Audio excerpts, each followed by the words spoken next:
जैसे आपने कहा कि अभी रिसेंट कुछ दिनों पहले मैंने भी देखा था मीडिया में कि चाइना ने अरुणाचल प्रदेश को कुछ जगह का फिर रीनेमिंग किया है। तो ये हम लोगों के लिए कुछ नया बात नहीं है। I think this is the 5th time they have attempted. और जैसे आपने कहा कि इसका रिएक्शन हमारा जो एक्सटर्नल अफेयर्स मिनिस्ट्री है उसने साफ शब्दों में उसको निधन किया, उसको मतलब कंडेम किया, उसको फिर रिप्लाई भी दिया हुआ है। सो अरुणाचल सरकार और अरुणाचल के प्रदेश के जितने भी जो जनता है उसका बिहाफ में भी मैं इस चीज़ को हम कंडेम करते हैं। हमारा Bharatiya Janata party state unit का जितने भी हमारा अरुणाचल प्रदेश की बीजेपी जो एमएलएस है उसका ट्रेनिंग कल से यहाँ पे शुरू हो गया है। कुल मिला के 4 दिन का ये ट्रेनिंग प्रोग्राम है। तो बेसिकली हमारा जो पार्टी है भारतीय जनता पार्टी, इस पार्टी विद डिफरेंस जो हम बोलते हैं, अन्य पॉलिटिकल पार्टीज़ का जैसे वो लोग विदाउट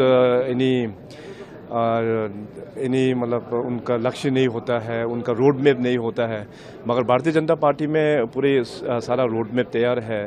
तो उस रोड मैप को किस प्रकार से इम्प्लीमेंट करना है और पार्टी का जिसे हमारा जो मेन मकसद है कि नेशनल बिल्डिंग हमारा नेशनल टॉप प्रायोरिटी होता है, पार्टी सेकंड प्रायोरिटी होता है, इंडिविजुअल जो है वो थर्ड लास्ट प्रायोरिटी होता है। तो इस चीज़ को लेके काफ़ी यहाँ पे कुल मिला के अराउंड 13 वेरियस सब्जेक्ट्स के बारे में यहाँ पे डिस्कशंस किए गया और जिसमें से जो एक्सपर्ट जो हमारा रिसोर्स पर्सन्स है वो ऑल ओवर इंडिया से यहाँ आए हुए हैं। तो अपने अपने टॉपिक में उसके बारे में डिस्कशन होता है, उसके बाद followed by the question and answer.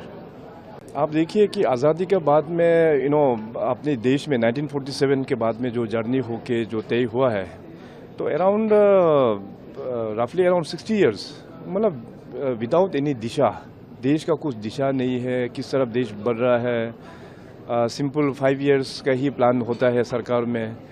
तो इसी कारण से हमारा जो भारत देश है, जो इतना महान देश है, अभी हमारा भारत देश का जो हिस्ट्री है वो हज़ारों साल पुराना का हमारा कल्चर है, हमारा रीति रिवाज है। तो बहुत ही एक रिच एक नेशन है। उसका बावजूद भी उतना हम लोग आगे जा नहीं पाया। मगर 2014 के बाद में जो भारतीय जनता पार्टी सरकार में आने के बाद और अपना यशस्वी प्रधानमंत्री नरेंद्र मोदी जी के लीडरशिप पर, तो देश को एक नया दिशा मिला है, देश को एक नया अच्छा डायरेक्शन मिला है, देश को एक टारगेट मिला है कि हमारा देश को इकोनॉमिकली हम लोगों को आगे किस प्रकार से बढ़ाना चाहिए। 2011 में we where eight number 11th जो इकोनॉमिक उसमें जो कैपेसिटी में है, हम लोगों का रैंकिंग जो है वर्ल्ड का नंबर 11 में था। अभी लास्ट पिछले कुछ सालों में जाके हम लोग टॉप 5 में आ गया है। अभी कुछ 3-4 सालों में टारगेट तो ये है कि हम लोगों का देश जो है टॉप 3 वर्ल्ड इकोनॉमी में जाके लेके पहुंचेंगे। सो विकसित भारत का जहां तक बात है, 2047 का जो लक्ष्य है, तो इसमें केवल सिर्फ यूनियन गवर्नमेंट अकेला काम करने से भी नहीं होगा। भारत में जितने भी जो राज्य है, इंक्लूडिंग अरुणाचल प्रदेश, हम सभी को अपना देश को विकसित बनाने के लिए हमको योगदान करना है। सो अकॉर्डिंगली मेरा जो अपना स्टेट है अरुणाचल ने भी हम लोग विकसित अरुणाचल 2047 का हम लोग ने रोड मैप तय किया है कि इकोनॉमिकली भारत को और भी सक्षम करने के लिए हमारा स्टेट के पास में क्या पोटेंशियल है। तो उसमें हम लोग ने आइडेंटिफाई किया, वेरियस सेक्टर्स हम लोग ने चुना हुआ है। खास करके हमारा जो लोएस्ट हैंगिंग फ्रूट है that is hydro power sector. लगभग ऑलमोस्ट 40 to 50% आज इंडिया का अपना कंट्री का जो पोटेंशियल हाइड्रो का तो कैपेसिटी है वो अरुणाचल प्रदेश में है। तो ओवर लास्ट 2 ईयर्स के अंतर्गत में अभी हम लोग ने MOU with government of India, जितने भी जो पब्लिक सेक्टर अंडरटेकिंग PSU के साथ में MOU करके 18,000 मेगावाट 18,000 मेगावाट में अभी काम जो है चल रहा है। किसी में फिजिकली काम चल रहा है और किसी में अभी पब्लिक हियरिंग और डॉक्यूमेंटेशन में काम चल रहा है। सो नेक्स्ट 10 ईयर्स में हमारा लक्ष्य ये है कि हाइड्रो पावर सेक्टर को हम लोग और भी लोगों के साथ में बातचीत करके उसको हम लोग देश का इकोनॉमी को और भी सक्षम बनाने के लिए हम लोग कंट्रीब्यूट करेंगे। And in next 10 years I am very confident कि अरुणाचल प्रदेश हाइड्रो इकोनॉमी में देश में बहुत अच्छा हम लोग इकोनॉमी जनरेट करके दे पाएंगे। इनफैक्ट वाइब्रेंट विलेज प्रोग्राम जो है वो भारत सरकार का ये बहुत ही एक अच्छा प्रोग्राम है। इसको लॉन्च हमारे union home minister Amit Shah ji ने अरुणाचल में आके हमारा नॉर्दर्न बेल्ट के लिए सभी के लिए हम लोग ने लॉन्च किया था। तो लॉन्च करने का बाद से लेके अभी तक जितने भी हमारा जो नॉर्दर्न बेल्ट का जो स्टेट्स है, स्टार्टिंग फ्रॉम वहाँ लद्दाख से लेके अरुणाचल प्रदेश तक, इसमें इतना बेनिफिट हम लोगों को मिला है। खास करके हमारा स्टेट जो तिब्बत के साथ में काफ़ी लंबा बॉर्डर हम लोग शेयर करते हैं, उसमें कई सारा गांव है।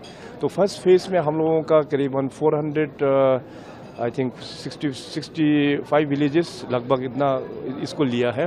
और उन गाँव में जहाँ जिन गाँवों में रोड नहीं था, सारा रोड कनेक्टिविटी का स्कीम अप्रूव हो गया, टेंडर हो गया, अभी काम एग्जीक्यूशन पूरा चल रहा है। साथ ही साथ उन गाँवों में जो इकोनॉमिक एक्टिविटीज़ को बढ़ाने के लिए उसको भी हम लोग सपोर्ट दे रहे हैं वाइब्रेंट विलेज प्रोग्राम के अंतर्गत। और आपको जैसे पता है, अरुणाचल जो है काफ़ी सुंदर एक राज्य है, और हमारे जो नॉर्दर्न बेल्ट में जो पहाड़ों का जो इलाका है बहुत ही सुंदर है, और पहाड़ इलाका सभी बॉर्डर में ही है। तो विलेज टूरिज़्म, रूरल टूरिज़्म को किस प्रकार से हम लोग आगे बढ़ाना है, उसमें भी वाइब्रेंट विलेज प्रोग्राम के साथ में आगे बढ़ रहा है। और साथ ही साथ वाइब्रेंट विलेज को आगे लेके जाने के लिए भारत सरकार, राज्य सरकार और जितने भी जो हमारा ऑर्गेनाइजेशंस हैं, जिला प्रशासन है, इसमें इंडियन आर्मी है, ITBP है, इन सारा संस्था को मिलके हम लोग एसएन टीम वाइब्रेंट विलेज को आगे लेके जा रहा है। इससे लोग को बहुत बेनिफिट हो रहा है। सबसे पहले तो मैं अपना ऑनरेबल प्राइम मिनिस्टर साहब श्री नरेंद्र मोदी जी और जितने भी जो हमारा आर्म फोर्सेस हैं, अपना इंडियन आर्मी, इंडियन नेवी और इंडियन एयरफोर्स और हमारा सेंट्रल आर्म पुलिस फोर्सेस, उन सभी को मैं अपने अरुणाचल प्रदेश की जनता की ओर से बहुत बहुत धन्यवाद प्रकट करता हूँ। रिसेंटली जो अनफॉर्चुनेट इंसिडेंट जो पहलगाम में हुआ है, उसका ईंट का जवाब पत्थर से दिया है, तो उसके लिए मैं भारत सरकार को बहुत बहुत मैं हृदय से धन्यवाद देता हूँ। अभी देखिए, अभी इसका बाद में जो पाकिस्तान ने जो हालत जो पैदा किया है कि पाकिस्तान के बारे में हम लोग तो जानते हैं, ओपनली वो लोग एक टेररिस्ट लोगों को वहाँ पे शरण देते हैं, वहाँ पे सपोर्ट करते हैं। तो इस चीज़ को लेके आई थिंक खास करके जो डेवलप्ड नेशंस है या डेवलपिंग नेशंस है, UN में जाके इसको साफ तरीक़ा से बताना बहुत ही आवश्यक है। तो इसीलिए अभी सरकार ने फैसला लिया हुआ है कि MPs का फोरम बना के अलग अलग नेशंस में भी जाएंगे, टीम बना के जाएंगे। इसके ऊपर में टेररिज्म को कैसे एलिमिनेट करना है, टेररिज्म को कैसे ख़त्म करना है, इसका विषय में भी ज़रूर वो लोग चर्चा करेंगे।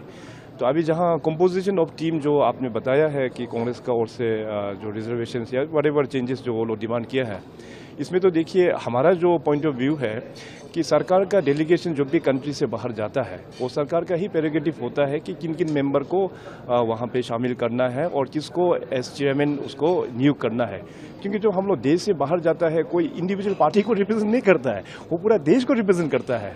सो पार्लियामेंट्री अफेयर्स का ये डोमेन है, and I am very hopeful कि जो देश का बात आता है, we should come across like one party for the nation. सब लोग पार्टी लेस होके मतलब इसमें देश के लिए सोच के हम लोग आगे बढ़ना चाहिए। इंटरनेशनल लेवल में हम लोगों का जो डोमेस्टिक जो पॉलिटिकल जो इश्यूज है, जो भी जगह है, उसको इंटरनेशनल लेवल में लेके ये सब चर्चा नहीं करना चाहिए। जब देश का बात आता है तो we should act like one team.